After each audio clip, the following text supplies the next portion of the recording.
So you ready? Ready. All right.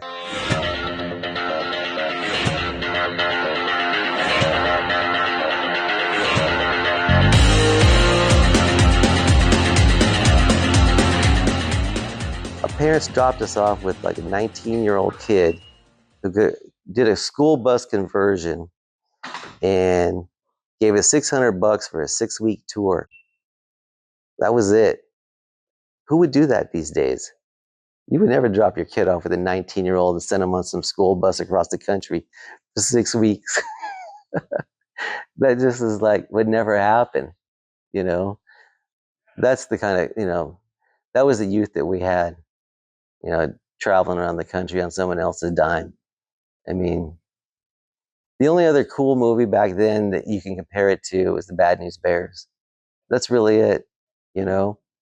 We say that about that 77 SE tour. It was the Bad News Bears, man. I mean, somebody really could have took that and made a movie out of it because, I mean, Stu Thompson stealing a case of beer, stopping on the side of the road, shooting bottle rockets, and then picking up a hitchhiker, and he's trying to sell hash to everybody on the bus. It was crazy, That's when I tell everybody, man, I was 13. I came off of that tour. I was about 25. I drove the bus one time at about midnight till 12 in the morning on Scott Breithop's lap. I was just driving that bus. Everybody else was asleep in the back.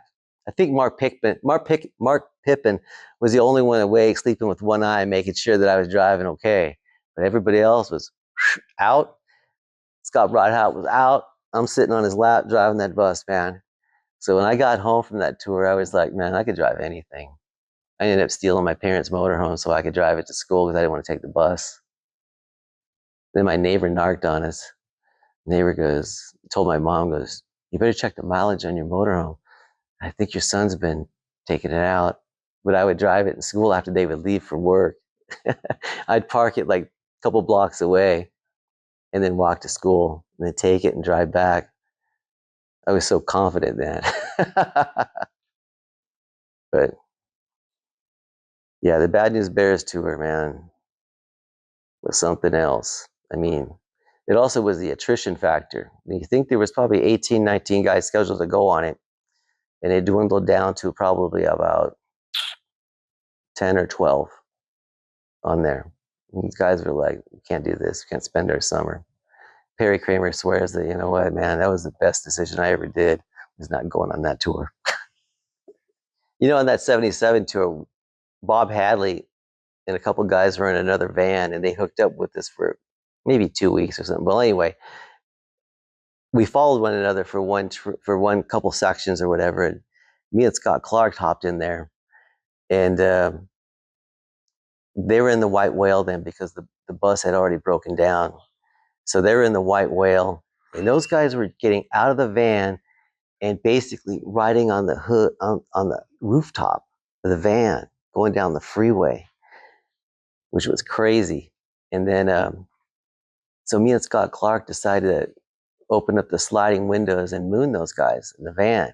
Well, Scott Breithop had a pellet gun, and he shot us both in the ass. And fucking Scott Clark, his head almost hit the other side of the window. He got shot. He goes, damn it, dude, something fucking bit me. Something fucking bit me, man. God damn it, what the hell? So I went and did it, and I got shot in the ass too. And I said, oh shit, dude, bit me too. And then the next stop, he goes, did you guys feel that? Scott just shot you right in the ass with a pellet gun. That motherfucker. So I still have a welt there too where it happened. Scott Clark, man, his head almost hit the other side of the van. I still remember it to this day. And I don't know what I was thinking, doing the same thing. Thought I was being funny or whatever, just participating in the show. But I did it, and I got hit on the ass too. I was like, oh man, whatever. It was just some crazy trips, There was this one time where we had bought a bunch of fireworks. Some of the guys had rifts with other guys, and Kevin McNeil was sleeping in his sleeping bag, and somebody threw some fireworks inside his sleeping bag. Or he did it to Jeff Graham. I can't remember who was it. But man, it just went off, and it was an expensive down sleeping bag, and it blew all kinds of holes in it because of the hot melting fire or whatever that just bounced around. He was so pissed, man. And I don't doubt him. But who would do something crazy like that? You know? Oh, and the one hitchhiker that we did pick up, we opened the door on the white whale in the van, and he said, he wouldn't come in. He was like, there's already 9 guys in there, 10 guys in there. We had bunk beds in the back where myself, Greg, and Sean McEwen, that's where we all slept back there. There was so much weight on it that the lug bolts broke on the rear axle on there. That was crazy. You know, you stack all those bikes up on the top, and then we were only allowed, I think, 1 bag to go on that tour. And then we eventually came back and ran into we got the bus back for like the last 2 weeks. Scott's brother met us basically going this way on the freeway on the I-25, just south of Denver or something. And we hooked up with the school bus again and had it for 2 weeks, and then it blew up right when we got across the California border. I guess the engine blocks were like white hot back there, and the trucker guy told us to sit down. Pull over, and you got a fire in the back, and we pulled over. Everybody ran out to the side, and the guy came out with a fire extinguisher, and then somehow or another, we got a call into whoever, and that's where we ended the tour. We ended our tour in Ludlow, basically right there again, where it broke down the first time. That's why we talk about that Ludlow triangle. I think it was 1979. We did a Torker tour with the motorhome leaving Anaheim, California, with Doris Johnson taking care of the team.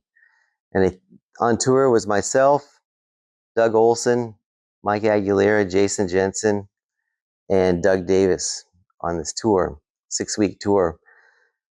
Much better to have a smaller crew on a tour than 15 shenanigans on a big big yellow school bus back in '77.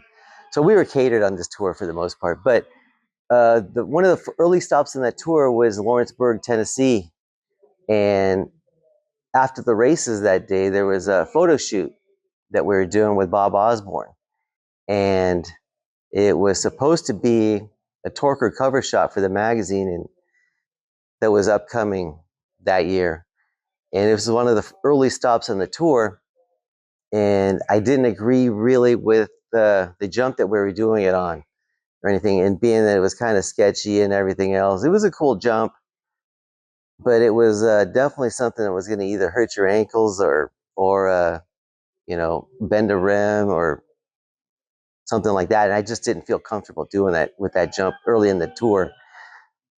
So we kind of canceled out on that.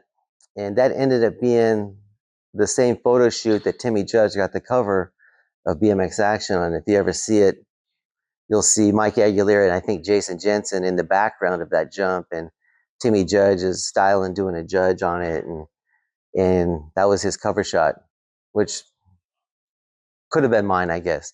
But later on, I eventually got one. But the understory to that was how angry Doris Johnson was at me for not doing supposedly what I was supposed to be doing or whatever to get that cover shot.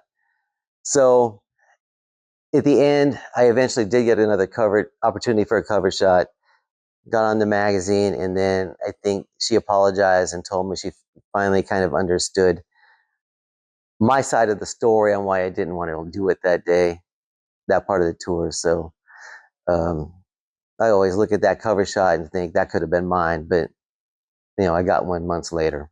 So we're all good. Doris Johnson apologized and everything was fine. There was a certain portion of that Torker tour where we were in a KOA camp, and this was back in, God, I can't remember the name of the movie, but Streaking was in. You know, it was cool to streak. I mean, they were streaking at football games at halftime and, you know, and events and stuff.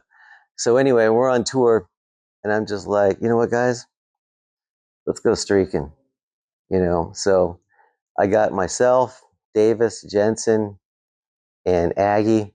We weren't even teenagers, I think, back then, except for me.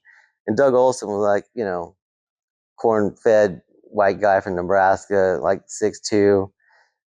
We didn't want to see him naked. We were going to be overshadowed by Doug Olson. So he stayed back and occupied, you know, Doris and them.